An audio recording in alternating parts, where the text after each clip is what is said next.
Hello, hello, hello. My name is NicholassRivas. I talk about politics and stuff, and today we're going to be talking about how Biden just approved the Willow Project in Alaska. Basically, the Willow Project is this oil drilling venture that will take place in Alaska, and it will basically produce 600 million barrels of oil expected.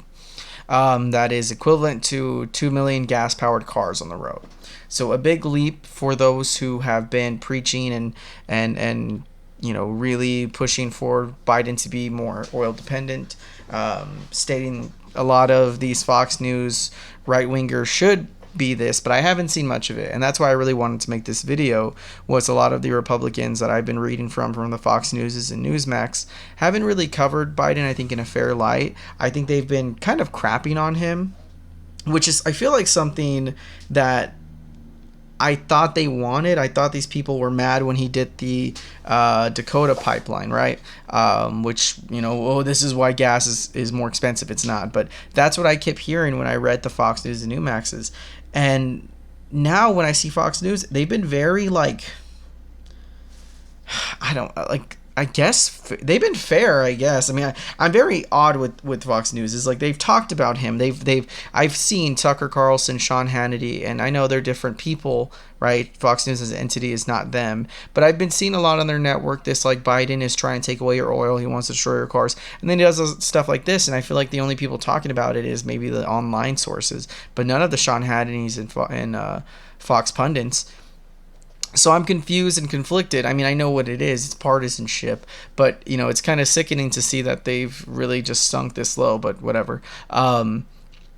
Biden did this action with basic, turning his back to the climate activists. Now, myself, I don't know much about climate activism and climate sciences. I believe myself to have some understanding enough to form an opinion, but to say no to this oil, I don't get it. I mean, I know oil is dangerous. I don't want to be dependent, but I feel like we still have to use oil in some sense because it's like 80% of the world uses it.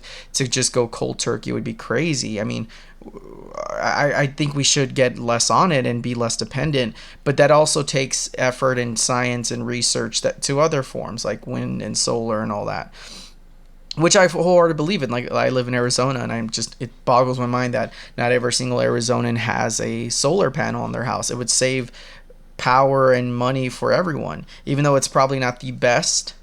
It's not one thing that's the fixer all, but what is? I mean, if you're gonna rely on oil and put all your chips in this, it's a bad idea when this thing, which is a finite resource, goes belly up, which it will.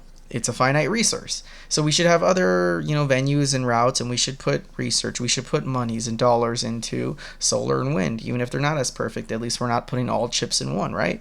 All our eggs in one basket. And then also, I always had discussed with nuclear growing up in the 2000s. That's just kind of what you heard. Nuclear is bad. But now I'm seeing and hearing from pretty reputable sources that nuclear is the way to go. That is our way to stop this. Even it's funny, like in the scene of Wall-E, that movie, you see that on top of the giant garbage, they try to go nuclear, and it was too late at that point. But it's funny to see that we're kind of resorting to that. Like we're getting to the point of no return, and we're like, all right, maybe nuclear is a choice.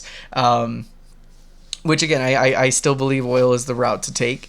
I think oil is not that demon as which we should demonize it, right? Like it's not going to be the end all be all, because it's going to eventually run out, and I think it could contribute to it, but I think people are also looking into other venues. So I'm very conflicted. I mean, I think we all have a very similar mindset of like maybe we should be less dependent on oil. And so when Biden does this, it's not like 600 million barrels is that crazy. I think when I was reading was most of these oil projects go about the same. Like this isn't the largest oil thing in the world, but it goes against a lot of his environmentalist backers, and it goes for the corporatists, and it goes for general Americans who don't really give a damn and just want to get gas in their Hyundai. Like, I think it's putting people in a weird position where I have a critique of this from Biden, but I also am like, I guess it's what you're supposed to do. I imagine the idea is you're supposed to make, more routes for people, right? Like we should have a a train, we should have transit and lessen the dependency on oil, but maybe not go cold turkey. And to do that, we need more money in research in solar, not yada yada. But with these efforts, does it stop us? Probably not. Does it help us? Probably yes. But does it go against the climate? Yeah. I mean, I think all of these can be true. So I don't know. I'm very conflicted. I'm definitely no pro at this. If I could hope one thing, I hope we realize and take the hatred of nuclear out of our mind and focus on nuclear. I think then we'd be a better position. But better, easier said than done, right? So we'll see how it goes. I think it's a nuance, and I'm very angry that nobody is treating it as nuance. Like the Fox News pundit people and the climate activists are just shitting on Biden, and I think the climate activists have a lot of ground to stand on because Biden seemed to be on the journey to shut down all these oil places. Now I think they have a reason to be mad at that aspect, but to be mad at the situation itself, I don't know. It seems like he's going against it. I don't like that we depend on oil, but is this something that we should do?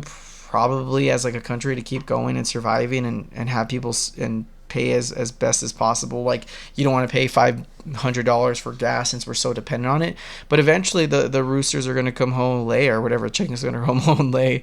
Like, we're these moments are just perpetuating the idiots that just focus on oil, and we should not be focusing on oil this much. But I'll leave it at that. I think I've spewed enough, so thank y'all so much, and y'all have a good one. Goodbye.